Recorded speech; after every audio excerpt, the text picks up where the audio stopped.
angin memang sangat umum didengar di tanah air. Padahal kondisi masuk angin dalam dunia kedokteran masih ambigu.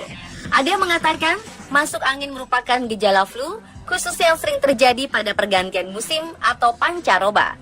Sebagian besar masyarakat Indonesia memilih kerokan ketika badan terasa nyeri atau pegal karena masuk angin. Hanya bermodal sekeping uang logam serta balsem, kerokan dipercaya bisa menyembuhkan masuk angin. Namun meskipun kerokan telah dilakukan secara turun-temurun dari generasi ke generasi, masih banyak anggapan keliru tentang kerokan. Pemirsa, inilah fakta kerokan dan masuk angin versi on the spot.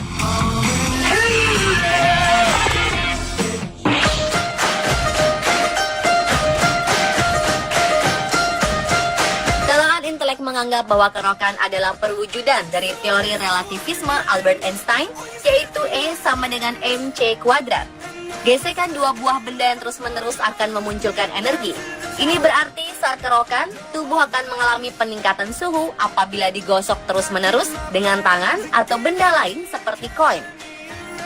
Panas tubuh yang meningkat mengakibatkan pelebaran pembuluh darah, sehingga peredaran darah kembali lancar dan meningkatkan oksigenasi darah yang ujungnya akan meredakan rasa sakit pada tubuh.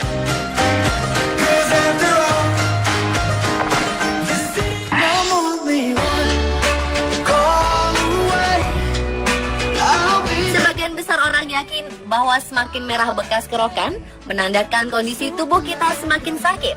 Namun anggapan ini harus dibuang jauh-jauh. Pada dasarnya, kerokan merupakan metode memperlebar pembuluh darah tepi yang menyempit atau menutup. Hal ini akan meninggalkan bekas merah di kulit.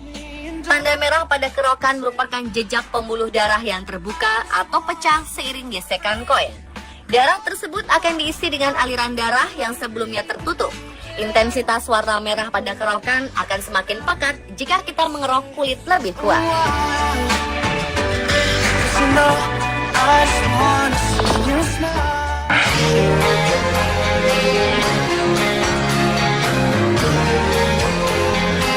Tahukah Anda bahwa punggung merupakan bagian tubuh paling ideal untuk kerokan? Punggung adalah pusat syaraf terpadu dengan pembuluh darah yang paling panjang dan menyebar kemana-mana. Pembuluh darah tepi yang pecah di ujungnya akibat kerokan akan memaksa sekujur pembuluh darah tersebut untuk melebar.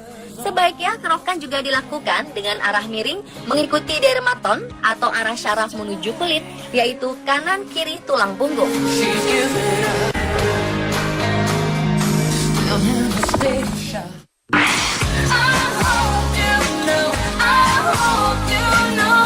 Di samping melancarkan aliran darah yang mampu mengurangi nyeri otot dan pegal-pegal, kerokan juga mampu membuat tubuh tenang dan segar. Ini karena kerokan bisa meningkatkan produksi morfin alami tubuh yang bernama beta endorfin. Produksi hormon ini diatur oleh jaringan endotel, yaitu bagian terdalam dari pembuluh darah kita. Tekanan yang dihasilkan oleh gerakan kerokan ternyata mampu mencapai jaringan tersebut, sehingga produksi beta endorfin dalam tubuh kita meningkat. Konsep ini sama dengan efek dipijat yang membuat tubuh lebih tenang dan segar. Don't cry, don't cry.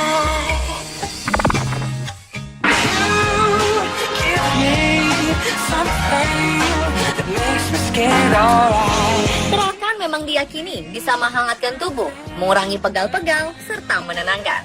Namun selain itu, kerokan ternyata mampu meningkatkan kekebalan tubuh. Pelebaran atau pembesaran diameter pembuluh darah karena kerokan secara tidak langsung juga menyediakan ruang lebih untuk pergerakan sel darah putih yang merupakan agen kekebalan tubuh utama. Sel-sel darah putih menjadi semakin reaktif untuk mempertahankan tubuh kita ketika ribuan ujung pembuluh darah tepi pecah layaknya terbentur atau dipukul. Pecahnya pembuluh darah tepi yang juga bisa disebut peradangan ini juga memicu reaksi zat anti peradangan yang disebut cytokinis. Ilusi seakan-akan tubuh kita sedang terserang radang dan terluka saat kerokan ternyata memicu peningkatan sistem kekebalan tubuh.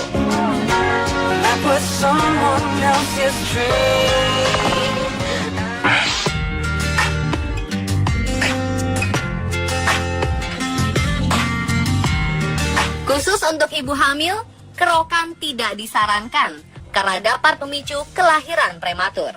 Zat anti peradangan cytokinis yang ada pada tubuh orang biasa meningkatkan kekebalan tubuh. pada ibu hamil justru akan menyebabkan munculnya zat prostaglandin. Zat ini bisa memicu kontraksi dini pada kehamilan, sehingga beresiko menyebabkan kelahiran prematur. Resiko terjadinya kontraksi dini akibat kerokan umumnya sangat tinggi ketika ibu hamil telah mencapai usia kehamilan trimester 3.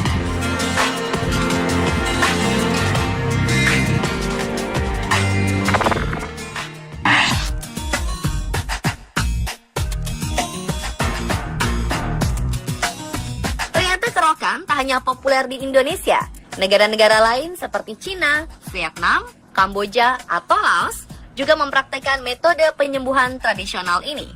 Bedanya, objek yang digunakan berbeda-beda. Di Cina, kerokan disebut gua sha, yang menggunakan sejenis batu giok dan minyak. Sedangkan di Vietnam disebut dengan chow gyo, yang artinya mengusir atau menggeser angin. Rupanya di beberapa kebudayaan timur, angin melambangkan keburukan atau kesakitan yang harus dihilangkan. Sementara itu, di negara-negara barat, tradisi kerokan ini justru sering dikira sebagai bentuk kekerasan fisik. Banyak orang Indonesia atau Vietnam yang pergi ke rumah sakit di tempat bermukim mereka di Amerika Serikat dengan bekas kerokan justru dicurigai atau bahkan dilaporkan untuk kekerasan rumah tangga. Lebih parah lagi, jika bekas kerokan itu ditemukan pada anak-anak, orang tuanya bisa dilaporkan untuk kasus kekerasan anak. Kerokan merupakan metode penyembuhan alternatif yang telah dilakukan oleh masyarakat Indonesia secara turun-temurun.